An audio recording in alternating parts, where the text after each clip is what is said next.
देश के 5 राज्यों में विधानसभा चुनाव की तारीखों के ऐलान के साथ ही चुनावी राज्यों में आदर्श आचार संहिता लागू हो गई है। 17 नवंबर को मध्य प्रदेश में एक चरण में वोटिंग होगी, जिसके नतीजे 3 दिसंबर को आएंगे।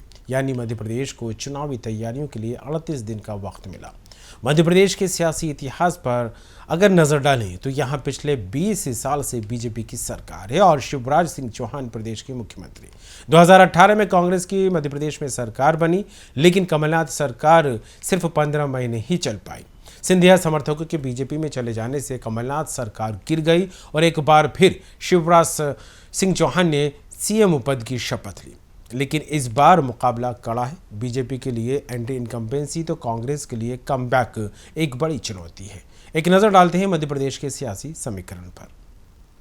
मध्य प्रदेश 2023 विधानसभा चुनाव की रणभेरी बज गई है। 17 नवंबर को मध्य प्रदेश में मतदान होगा और 3 दिसंबर को नतीजे आएंगे। ऐसे में चुनावों को लेकर सियासी दलों ने अपनी पूरी ताकत झोंक दी है। पिछले 20 सालों में मध्य प्रदेश पर कब्जा बरकरार रखने वाली भारतीय जनता पार्टी एक बार फिर प्रदेश में सरकार बनाने की जुगत में लगी है, तो वहीं दूसरी तरफ कांग्रेस भी मध्य प्रदेश की सत्ता पर काबिज होने की जद्दोजहद करती नजर आ रही है। मध्य प्रदेश देश की राजनीति में बड़ा सियासी दखल रखता है। ऐसे में सियासी पार्टियों के लिए प्रदेश की सत्ता काफी मायने रखती है। राजनीतिक तौर पर मध्य प्रदेश देश का बड़ा राज्य है। प्रदेश में 230 विधानसभा सीटें हैं। 47 सीटें आदिवासी वर्ग के लिए आरक्षित हैं। 35 सीटें अनुसूचित जाति के लिए आरक्षित। 148 सीटें सामान्य वर्ग की हैं। मध्य प्रदेश में 55 जिले और 10 संभाग आते हैं। राजनीतिक दृष्टि से प्रदेश को 6 भागों में बांटा जाता है। मालवा निवाड़। मध्य प्रदेश का मालवा निवाड़ अंचल प्रदेश का किंग मेकर है। राजनीतिक दृष्टि से यह अंचल सबसे अहम माना जाता है। मालवा निवाड़ में विधानसभा की 66 सीटें आती हैं। 2018 में इस क्षेत्र से बीजेपी को 33 सीटें मिली। वहीं 2018 में कांग्रेस को 30 और 3 निर्दलीय जीतकर आए थे। बात करते हैं महाकौशल की। प्रदेश के दूसरे सबसे बड़े अंचल महाकौशल में विधानसभा की 38 सीटें आती हैं।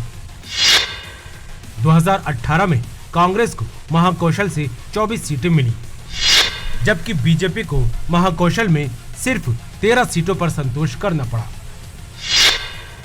और 1 सीट निर्दलीय के खाते में गई। राजनीतिक दृष्टि से ये प्रदेश का दूसरा सबसे बड़ा अंचल माना जाता है। प्रदेश में कांग्रेस का बड़ा चेहरा कमलनाथ इसी अंचल से आते हैं। अब बात ग्वालियर चंबल अंचल की। ग्वालियर चंबल अंचल राजनीतिक नजरिए से मध्य प्रदेश का तीसरा सबसे बड़ा अंचल है। ग्वालियर चंबल में विधानसभा की 34 सीटें हैं। प्रदेश की सियासत के बड़े बड़े क्षत्रप इसी अंचल से आती हैं। सिंधिया परिवार इसी अंचल से आता है। कांग्रेस के राज्यसभा सांसद दिग्विजय सिंह इसी अंचल से ताल्लुक रखते हैं। नेता प्रतिपक्ष डॉक्टर गोविंद सिंह भी इसी अंचल से आते हैं। 2018 में कांग्रेस को 22 सीटें यहां से मिली, तो वहीं 2018 के चुनाव में बीजेपी 11 सीटों पर यहां सिमटी। 2018 के चुनाव में बसपा को यहां से 1 सीट मिली। मध्य प्रदेश का मध्य क्षेत्र। मध्य भारत अंचल प्रदेश का चौथा सबसे बड़ा अंचल है। मध्य क्षेत्र में विधानसभा की 36 सीटें आती हैं, जिसमें 2018 में बीजेपी को 23 सीटें मिली। 2018 में कांग्रेस को मध्य क्षेत्र से 13 सीटें मिली। राजनीतिक दृष्टि से यह अंचल बेहद खास माना जाता है।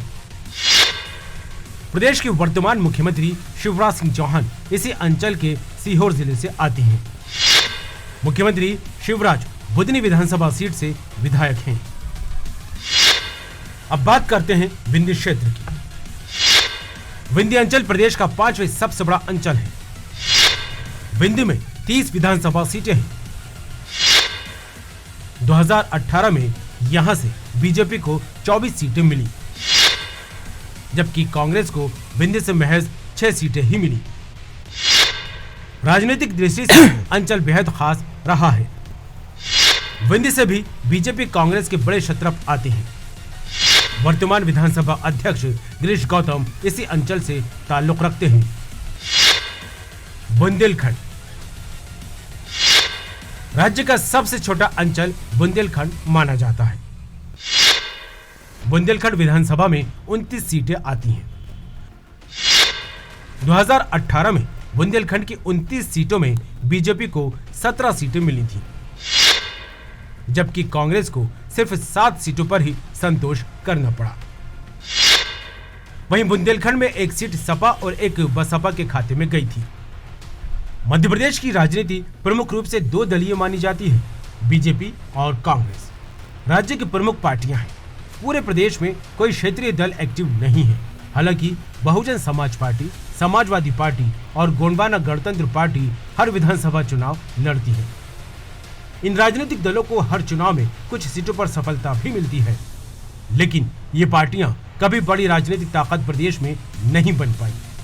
1992 के राष्ट्रपति शासन के बाद 1993 से 2003 तक 10 साल मध्य प्रदेश में कांग्रेस की सरकार रही, जबकि 2003 से 2018 तक बीजेपी की सरकार।